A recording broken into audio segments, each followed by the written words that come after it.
जंगल में एक body builder शेर रहता था जिसका एक छोटा सा बच्चा था।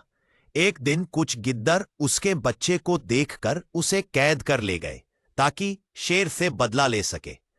जब शेर को पता चला तो उसकी दाहत से पूरा जंगल कांप गया। अपनी ताकत और तेज रफ्तार से वो गिद्दरों के टोले तक पहुंच गया। गिद्दर भागने लगे पर शेर ने अपनी बॉडी बिल्डर जैसी शक्ति से उन्हें हरा दिया। उसने बच्चे को गले लगाया और कहा, जो अपनों को छूने की हिम्मत करे यूं शेर का गुस्सा भुगतना पड़ता है।